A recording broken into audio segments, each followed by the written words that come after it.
What's up, guys? Welcome back to another podcast. Today we have a very special guest and producer of Lil Peep. I have him right here. I have him all here. Of Lil Okay. Peep, Tommy Ice, and more. Kryptik. What's up, guys? I'm Kryptik, aka Cabe. Actually, people don't know, but I do vocals too. I go by Cabe, and that's my name. Because I couldn't think of another name, to be honest with you, Mm-hmm. and so I was like, screw it. I've never met another Cabe. I just pulled what Drake did, and I was like, I'm just gonna be Cabe. Mm-hmm. But no, I'm definitely known for producing, especially Star Shopping for Lil Peep. Yep. Um, I was like his first go-to producer, basically, is my background story, my origin story. How'd you meet Damn, him? that's what's up. Yeah. Oh, well, okay. Sad thing is, I never actually met Lil Peep in person, which Oh, really? sucks. Wow. Yeah, sucks really bad. It was, I mean, it was gonna happen one day, but the thing is, another fun fact, it's not so fun. I didn't make any money off of anything I did with Peep until after he passed away. So Wow. so I didn't have the money to fly out to LA, and because I'm in Nashville, Tennessee. So I didn't have the money to fly out to LA, and like nobody does shows like that in Nashville. Like I'm just now getting to the point where people are like around me freaking out when they find out who I am. But before, like nobody knew who Lil Peep was like out here. And especially younger people do, but in Nashville, Tennessee, I mean, the rap industry is growing, but this is the country Hollywood out here, baby. It's if you say you do music in Nashville, they assume you play guitar and you do country. Mm-hmm. And I Right. can't stand country music, to be honest with you. I've if things keep going like they are, I might move out to LA, but with everything happening with COVID, I've heard LA has gone to like Yeah. waste town. Mm-hmm. So everybody's kind of moving to just doing it at home, and everybody's like moving out of LA. So I might just kind of stay out in Nashville and just do what I do out here, because the thing is, I can just do what I want on my computer and have fun and then send it out to people and make a living off of it. It's kind of insane Yeah, how producing is just yeah, all it's I online, mean, so it's a little bit easier. oh, it's insane what you can do now. Like Yeah. anybody can do it. Yeah. Um, so you did Lil Peep. So besides that song, what's your most famous one besides that one that you produced? I'd s- uh it's between oh God, what did it's me and Nine Tails song. There's a guy named Nine Tails that actually he stopped going by Nine Tails. He now goes by Sewer Person, I think. I don't know why he quit, but there's a whole thing. Oh. That's a different interview. Um, but I don't know. Actually, Gucci High Waters is getting a lot of attention, and Sinking to the Bottom is a song I produced. It's Cabe and Gucci High Waters, and I produced that. But I don't really know. I mean, no.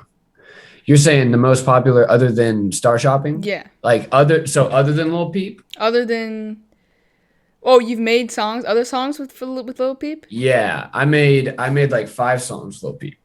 Oh, So okay. yeah, okay. So Star Shopping, like I guess I should just say how I even found Lil Peep. Yeah. So originally I was this is embarrassing.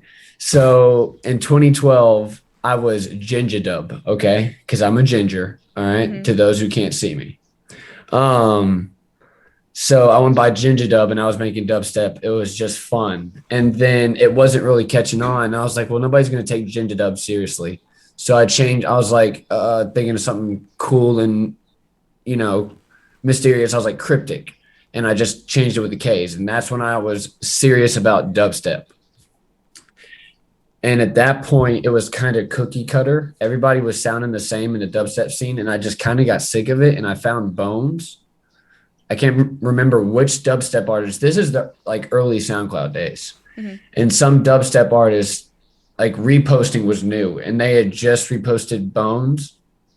And then somebody reposted Praying to the Sky by Peep, produced by Grief, which Grief was like this new producer that like was like God tier to me. And so I saw Praying to the Sky, and it probably had like 100 plays or something. And Peep had like 79 followers, and that's just like a historical comment. I still get messages about it all the time. But I commented on there, bro, you're gonna blow up. And he messaged me that night, and he was like, "Hey man, let's work together." And I had made one beat other than like dubstep before that, and so I made Star Shopping that night and sent it to him. And I actually think it was that night or it was the day. No, it was that night. He sent it back. It took him like it didn't take him any time, but he also broke his mic.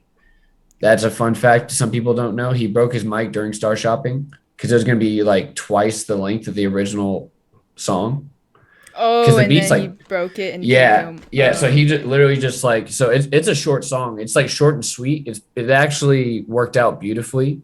But I remember me and my boys were just sitting around me when I made the song. And then when you sent it back to me and we listened to it, we were like, whoa, like, I don't know what it was about it. And me and Peep did not know what we were doing at all. And it was just so cool that I don't know. It literally gave me chills. I do remember that. That's awesome. And then, oh yeah, no. And then, I mean, so the next was The Way I See Things is what I produced. And then the next one was Nothing to You. Then my laptop got stolen. That's a different story we can get into. And then after I got a new Mac, Give You the Moon is also another one I produced for him. And then there's others he like was featured on and stuff. Cool. So how did you come up with Star Shopping, the beat for it? Okay, so at the time I was actually doing electrical work, and they would let me like listen to my headphones because basically what I was doing, I was by myself, just in like a construction site, and I would listen to like just instrumental rock music, and which sampling is a scary thing now. I learned that from Star Shopping. Because I heard this like it's called post rock, but it was this song called "Never Mess with Sunday" by Yuppa, which is what is I sampled in Star Shopping, and like the little guitar intro, like it's basically like a little guitar into the song. If you actually listen to the whole song, it sounds nothing like Star Shopping, but I just used a clip of the guitar and I kind of put echo and some stuff on it. But again, I didn't know what I was doing. If I did that today, I would have pitched it down. I would have done more to it, but it is what it is. So once I heard that song, I was like, dude, that guitar is perfect. I put it in there, literally messed with it a little bit, added drums, the xylophone, like the mallets. That was my thing. That was my go-to, like signature sound because it's in a lot of my beats. And there's like a vocal chop in the song, and everybody always asks me what that is. I remixed Dark Horse by Katy Perry when I did when I did dubstep, and I still had a Katy Perry acapella, and so it was a chopped piece of Katy Perry, and that's what I use in Star Shopping. And so I just kind of pitched that down, added a little drums, and just it's kind of crazy because if I listen to it, I hear so much wrong with it now because I've improved so much. But the process of that song was not much, to be honest, and I did not know what I was doing. It barely took any time. And it just worked. It's insane how much tension we got, like how much attention we got from it. Yeah, I mean it's a cool song. I'm sincerely shocked. Yeah, I mean it sounds like a song where Star Shopping, where you look at the stars. That's what. Yeah, that's what. I made up the name. Like literally, I couldn't think of anything, and I literally hate making names for songs because I suck at it. I feel like, and so like I have so many beats in my computer and it'll just I can't think of a name, so I'll just press enter. It'll be like Project 49, the next one's Project 50, Project 51. Some of them I'll put names, some of them I won't. But I remember when you send a song to somebody, you don't want to send Project 8. So like I mean that might sound cool for a movie, but like for a song it doesn't work. So I have to think of something and my cat is literally, I guess because he's seen me talk, I don't know, he's jumping in my lap, sorry. Um, no, so I literally was just like, oh God, I was just like looking up and I was thinking, God, like I was like thinking in the stars. I was like a star shopping. That sounds cool. Hmm. And then literally I sent him star shopping and then that's what he made the song. I was like, oh, that's beautiful. Like it worked.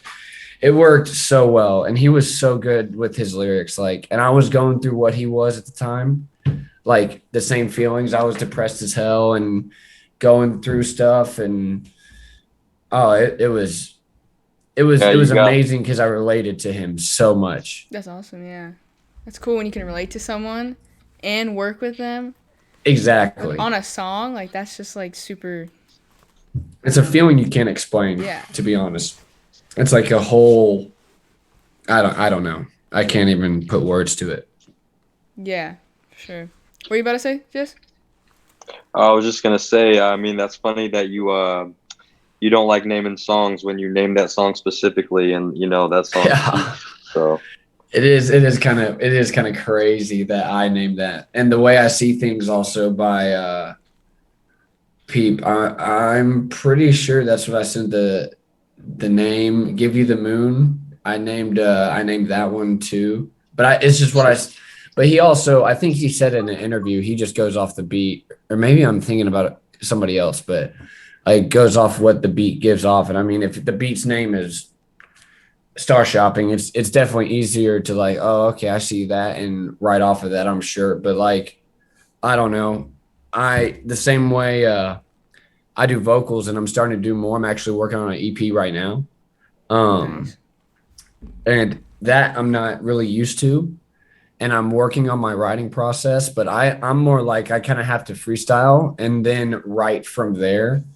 I can't sit and listen to a song 1,000 times and just write over and over, repeat, right. I can't do that. I literally have to get on the mic and just start spitting. But yeah, no, the process of naming songs sucks to me, honestly. Worst part. Yeah. Yeah. I don't know if I can name a song, but it would be pretty hard for me to name a song. It's a lot of pressure. Yeah, it is because that's like what you know it as. Like you name the song, Yeah, that's what you know it as. it's done. Like it's done. Yeah. That's like you're signing the check. Like that's it. Like you named it. It's gone. Yeah. So It's awesome. Did you so do you just do rap producing or do you do other types of genres of music? um okay, so I do other stuff too because the thing is like me coming from dubstep, um I've kind of gone back to my roots every now and then. I kind of dip back in that pool and I don't make dubstep, but I'll basically I'll make an instrumental song that I didn't intend for somebody to sing on or like hop on. Like the song will have more in it. It'll have like emotion in it. And basically, if there's too much in a beat, somebody can't rap over it anyways. And so actually struggling from moving to dubstep to producing beats, I struggled with that a lot because in dubstep you're using synths and stuff to basically like almost like sing and kind of drive melody to a song. And when somebody's rapping, they got to have room. So I had to learn to kind of give them space. But I love to make songs like that. And I still have a lot of songs that I haven't put out, like remixes of songs that I've heard before, just because I make music for fun first, and then whatever I can profit from it is A bonus. an upside. Yeah. Yeah. But no, I do that. I mean, I'm trying to think because the thing is, I've produced this for one of my buddies. He does pop. He actually does he writes for this K-pop label. But he does pop. I made pop. I made a like kind of pop country song with one of my buddies that does music here. I've done, I don't know. I'm trying to think of everything I've done because the thing is, it's been 7 years. I've kind of almost forgot some of the things I've done, to be honest with you. Have you done some indie But songs? Any of them? um, not that I've posted. I've actually like I've done more myself, but I haven't worked with like an indie artist and made like and like produced into that. But there's been talk of that. Like there's always that which sucks about this industry because like if you were to ask me who are you about to put a song out with, I wouldn't name names because there's so many people that have hit me up for beats and they're like, bro, I'm gonna use this. And then it happens or it doesn't. Or it could happen 2 years later. But I've been in contact with people who are kind of outside of rap. But it never posted and some people never came back through me. So I'm kind of doing my own thing. I'm open to it, but yeah, no, I don't like just sticking to rap. No, Yeah. I mean, I love all music, but I mean, I don't know. I respect all music. Let me say that. I don't love all music. I can't jam to Carrie Underwood. I mean, shout out Carrie Underwood. You're beautiful, but yeah, no. Can't vibe with it, to be real. Yeah, I started getting into indie. I like the beats. Like that's why I was asking you if you do any beats. I like the beats of indie music. They just sound so soothing to me. Oh And yeah. I don't know, I just love that stuff. But how many hours do you say you produce a day? Oh God. Well, that really depends. So I could go from not producing for like, because there's something doctors need to fix called beat block. I wish there was some possible way because that is real. Where you'll be working and you just will get to a point where you just are frozen. You just don't know what to do. Nothing sounds right. Mm-hmm. Um, and so when that happens, I kind of just walk away because if you force yourself to do it, it's not, and you make it not fun, you're not going to want to make music. If you make music a job, it's not fun anymore. Mm-hmm. Because that's what I tried to do. I tried to make myself, okay, dude, you're gonna sit there and you're gonna do it 4 hours a day, 5 hours a day, 6 hours a day. You're gonna make this many beats. I've tried all different kinds. And to be honest with you, with me personally, I like sometimes I'll take a week, won't do it. And then a week and the next week I'll put out 40 beats. I'll literally work for 3 hours a day. I'll stay up until like 4 or 5 in the Yeah. morning, literally working on a beat. Just So depends. it really Yeah. depends. If I'm being honest, I don't want to lie and say I work 2 hours a day, and yeah, it just depends on me, to be honest with you. Okay. Yeah, I can see how it depends on how you're feeling that day or something. Mm-hmm. Um, who got you into producing? What got you into producing? So actually, well, producing technically, like I've always loved music, so I picked up a guitar. Now this is actually crazy. So, and people will probably not believe this. I still play guitar, and like there's a lot of my beats that I've made. I played the guitar in. Mm-hmm. I don't. You told me if you told me to pick up a guitar and play G, I couldn't do it. But I can sit there and I know how songs sound, and I can sit there and just play. I've learned by ear. And then I was in band for 6 years, and I just loved music all my life. I love music, and I used to make up songs on my guitar when I was at home and when I was a kid. And so 11th grade or 12th grade, I switched schools. I went from like a magnet school sophomore year. I went from actually a super nice school, MLK. It's down in downtown Nashville. It's a prominent high school, super smart kids. But I was lazy and just didn't care, and I switched to a different school that luckily had a audio class. And I went in there, and they had a garage band they had all these Macs, and they had garage band, and they had an assignment to make a beat for like that was your assignment. and I just made a little song, and I got got my A. But I was like, whoa, this is that. I enjoyed it, and I was like, this is actually something I can do, and I became obsessed. Like, I mean, skipping class to go to that one guy's class to make songs. I mean, literally, finally got a laptop. Once I was in college, I would bring my laptop into into my classrooms and make songs in class. I was addicted. Like, I could not stop. So going to audio class and literally making that beat project got me into it. And then yeah, that's what started the like dubstep. But then who inspired me to produce beats was like Team Sesh, which is Bones.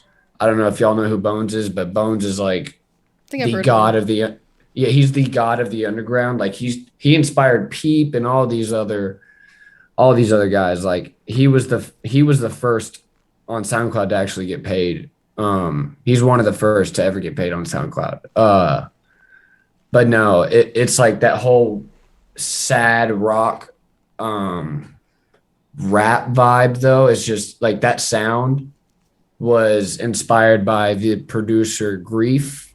Drip 133 was a big one for me, and Drew the Architect. And people that don't know these names, I wouldn't be surprised, but look them up. Like, these guys are underground legends. for sure. Like they don't get the credit they deserve. That is for sure. I'll try to get him on an episode. Do it, Team Sesh. I will. I'll look him up for sure. Oh no, they yeah, shout out to Bones, bro. And then Yes. then Bones and Lil Peep and what's his name? They were together for a little bit. They had the No Jumper interview. That was lit, amazing, legendary. You know what I'm talking about? Oh, Schema Posse. Yes. Yeah, because okay, wait. So Bones, that was Bones wasn't there. That was Ghost Main. It was Ghost Main. Oh, Yeah, see, you're good, man, dude. You're my good. bad, bro. It's all good. Because I remember that day. Like, I remember, like, oh my God, dude, Lil Peep's on No Jumper. And at that time, I was in Schema Posse. Yeah, because like Peep told me, he was like, yo, we're joining Schema Posse. And I told him I'm bringing my producer with me. And Jay Green said, cool. And I was like, whoa. Jay Green, that's what I'm thinking about. Yeah, because yo. it was Jay Green, Lil Peep, and Ghost Main on that interview. And I was like, whoa, dude, like, this is kind of crazy. Peep is literally he's out there now. Like, it was nuts. That was a crazy feeling watching that. Mm-hmm. What was your reaction to him becoming big? Like, what was your first reaction to that? Just, I mean, excitement kind of. And like, the thing is, star shopping is like bigger than it looks, because originally it was taken down because of copyright issues. Oh yeah, it got literally, if people don't know that story, it originally got up to 10 mil on SoundCloud, which was huge to us. Like, that was a big deal. Mm-hmm. I remember I was at the construction, like at a different construction site, and Pete messaged me, and like, I remember I was watching, we watched it get to 10 mil. And then it was like 3 days after it hit 10 mil, I got a message from the guy who I sampled, Yuppa, and he was like, hey, so Peep and you are making money off this song, blah, blah, blah, blah, blah. The record label's looking to sue. And I was like, whoa. Like, they were like, you need to, like, they made us take it down, threatened to sue us. Oh, really? And that's scary, yeah, but kind of exciting at the same time, because like, it was exactly. I'm sorry to interrupt. Yeah, but no, like, literally, it was a crazy feeling that the person I sampled on Pandora reached out to me. And I was like, whoa, like, that's when I realized, like, holy shit. Okay, this is really real. Especially at that same feeling, I'm getting threatened to be sued by a label. I was like, okay. Whoa. I was like, yo, chill, bro. God. And Peep was scared. He was not signed at that point. I don't think he was making money off of it at that point, but I know he had it on Bandcamp. If anybody knows what that is, that site lived in died. I don't know if it's still a thing, but yeah, it was on Bandcamp, and I think he was selling it because that was right when he moved out to LA, and he was like couch swapping and kind of figuring out where he was going to be. And yeah, no, we got in trouble and we got Star Shopping taken down, and it was put up by a different person. Like, you know how if a song gets big enough on YouTube and then it's deleted, somebody's like ripped it and then put it up and puts it up again. Somebody did that on SoundCloud, and it was this. I remember specifically because it got so big. It was a user just named Jack on SoundCloud, and it got to, I think 150 million before the record label was like, okay, we need to re-release the song. They weren't they weren't at it like when it went to 100 mil. They weren't like, I'm gonna nope. shoot. It had to be 150. I guess so. But also the thing is, my laptop was stolen, so I didn't have the original files for the beat Star Shopping, which is so sad. Because I've had so many people ask me like to break down that beat and show exactly what I did. Oh, yeah. I can't. I could do my best at remaking it and making it sound just like it, but like I said earlier, there's kind of faults in that song that make it sound more just like a real song, because it's just, I don't know. Maybe it's just me. I hear stuff wrong with it, but I still love it. Like, I love that song. It's just it's a memory to me, of a beautiful time. But God, I lost my train of thought. But no, what? I'm sorry. Jesus, where were we going? What were we asking? Oh, I don't know. I don't know. We were talking off there. I was gonna ask though, how did you get your laptop stolen? Like, what's the story behind that?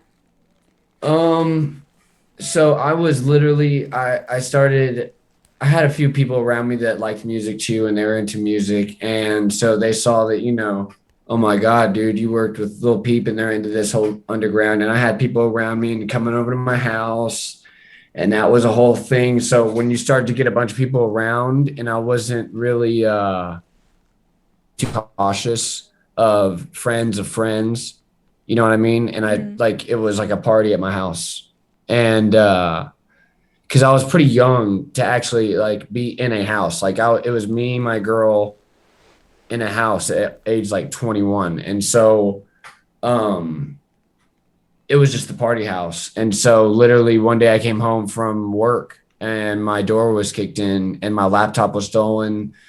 Some money was stolen. But the thing is, the door was shut. It was a friend. It was somebody that knew me. I know that, but it sucks. I never got the laptop back. Do you think they stole it because of the song, like the beat? Well, I think they stole it because the thing is, I did have music software and stuff on there, and so they probably thought it was worth a bunch of money, and they did know that the beat was on there. But I mean, the thing is, they couldn't do anything with that because they'd have to show their me. You know what I mean? So if whoever that dickhead is tried to go to someday, right now, and be like, I have the beat for Star Shopping, the record label would probably call me and be like, yo. So, I mean, I don't know. I don't know why they stole it. It really sucks. The thing is, they may have just stole it because they were just trying to sell it and just literally make it was money off of it. Yeah, literally some piece of crap. So that sucks. Yeah. But literally that's what also made it take so long for Star Shopping to come out, because the record label wanted to remaster the song. And that really was a hindrance on them because they don't like the sound quality of it, I think. So they didn't release it for a long time until they saw that it was getting once it hit 150, I think they're like, okay, let's do this. And it was released right before he died, and we made that song in 2015. So, and it's gold now, and it's about to go platinum, which is insane that it's like that this many years later. But I just think it's a classic Peep song that everybody just like. It's a good, just soft, classic Peep song. I don't know. It's like a Yeah.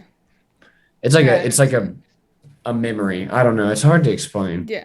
No, no, yeah, the song is gonna be around for a very long time, I feel like. It's crazy. Yeah. How do you start off producing first? Like what's the first thing you do?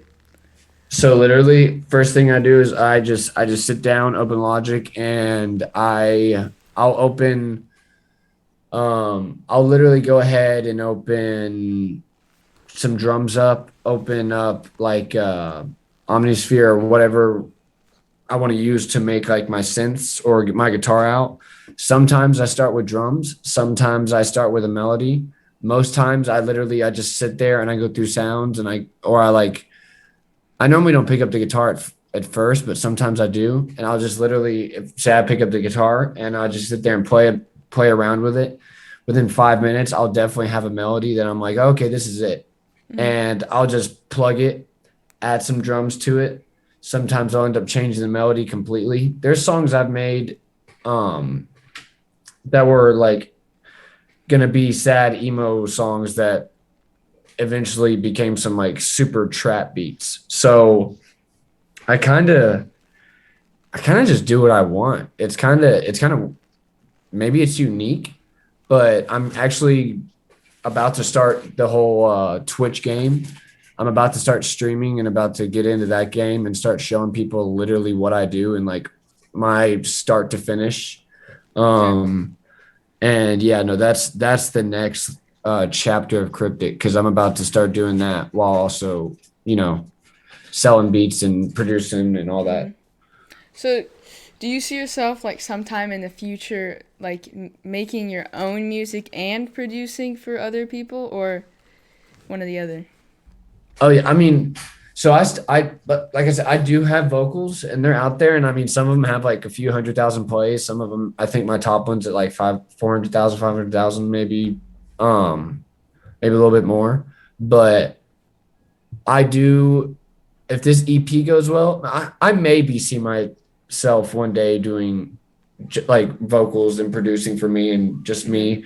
Um, but that's not as fun. Producing for people and like making beats, not just for me, is fun, honestly. Mm-hmm. So I'll probably always do it for me and other people, just because I can. And you know, it's boring to do one thing. That's how I've always been. Like it's just like I said, I have to walk away from the music sometimes. I'll go longboard. I'll play some Call of Duty. I'll play some RuneScape, and then I'll hop back on and just make a bunch of beats. Because I Gotcha. mean, you Fire. can't, yeah, you can't just throw yourself in the pool and not get out of the pool. That's how I look at it. Like you're gonna get sick of the pool and you're gonna hate the pool. So yeah, go do some other stuff and then jump in the pool, have fun, get wet, and then get back out. Right. Yeah. But yeah, no, I don't know if I answered your question very well, but that's my best way of doing it, to be honest Oh with yeah. you. Yeah, for sure. So if you do your own like music, Yeah. um, will you ever be doing music videos? Yes, I started one before with my buddies, and there's something about being recorded like this is it threw me off the first time I saw somebody make a YouTube video about me and they like sampled an interview of me, and it's like Mm-hmm. weird watching yourself, like watching a video of you like and listening to yourself talk, Yeah. which Mm-hmm. I'm sure you guys, when you first start your first podcast, you're probably like, whoa, this is Yeah, so me weird editing listening to us myself is talk. just Yeah. It's mm, weird. It's a yeah. weird thing. And so people will like make videos about me. But even then, doesn't match like when I watched a video of me, like a music video, like my buddy started, I was like, oh my God, that's so cringe. I can't. So I actually I started a music video for one of my biggest vocal songs called Vices Got Me Falling by Cabe. I started a music video for that and never put it out because I was so cringed. But yes, I'm looking into different people around Nashville to do a music video for this next EP I got coming out. So yes, I will have some music videos in the future. That's awesome. Absolutely. Like Yeah. probably this year. Cool. But actually this is a busy year because I get married in June. Oh, So really? Oh, yeah. snap. Yeah, Congrats. big deal, big deal. Thank All you. right, congrats. Yeah. Yep, Yeah. shout out to my love, Savannah Brazier. That's my girl. Yeah, no, we get married June 5th. And so it's just like I'm doing that on top of like getting ready for all this wedding stuff. And I gotta plan my honeymoon on top of like I got people this year is like the most I've been hit up for music and interviews and just all this. It's just kind of getting crazy. Yeah. And that I'm getting married this year, it just adds more stress to it. And that goes to the point where I sometimes you got to walk away because it gets overwhelming. Mm-hmm. And so that's literally, I'm just trying to keep myself on an even keel. I just don't want to, hate life. Yeah. So I'm just having fun. Right. With your music videos, if you ever need help editing them, oh, I can edit them. I love editing videos. Word. Okay. So for sure, if you ever need help coming up with ideas, or editing, I love doing video editing. So. Word. Well, no, I mean, we can talk together after this. Like, I'll be in touch with you. But no, that's good to know. Because yeah, I don't have anybody for editing right now. Dude, like, I don't have a manager. I don't have anything. So I'm actually about to like start kind of getting all my, ducks in line, get everything. Because it's about to get crazy. Like once I start streaming too, everything's about to get crazy. I'm gonna need an editor. I'm gonna need a lot of things. Yeah, for sure. I'm 100% down. I love doing video editing.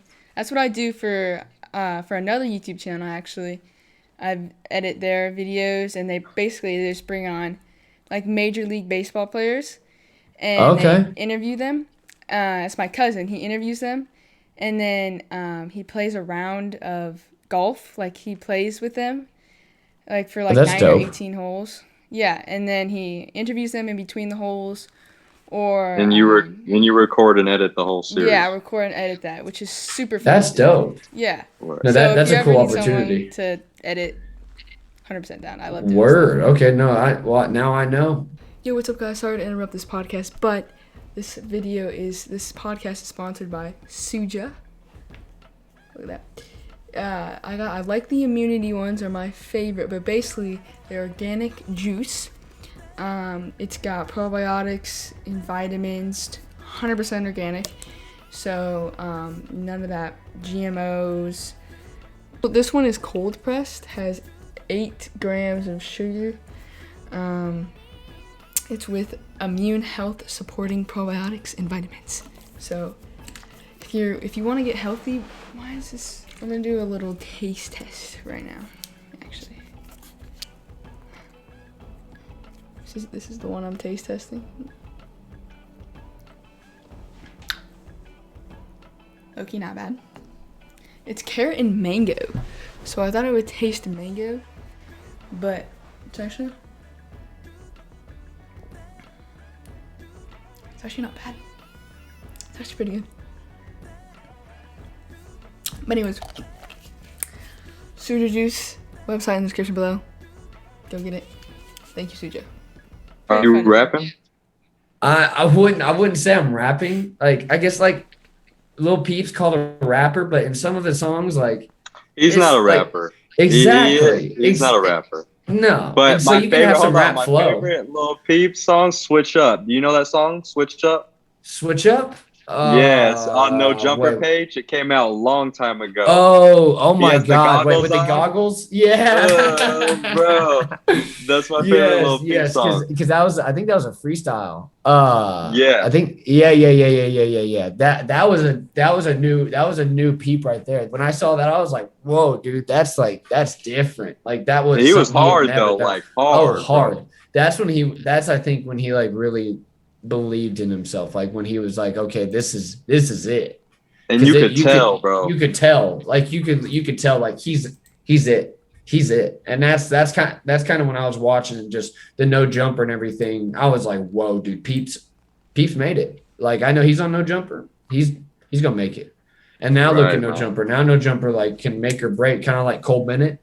I mean, those people Mm-hmm. can make careers. Like, Oh, well, yeah. yeah, no, but So it was good. It was good coming on here, guys. I appreciate the opportunity. It was definitely dope talking to you. I'll just plug real quick. Yeah, if you don't know my Instagram, it's young Kryptik, YUNG_Kryptik. go be in the description. Perfect. Yeah, and new vocal EP coming out soon. I will be dropping a single probably within the next couple of weeks, and that's under the name Cabe, CABE. You can find me on SoundCloud on all platforms, most platforms. I'm not gonna lie to you. And that's it, folks. I love you guys. Thank you.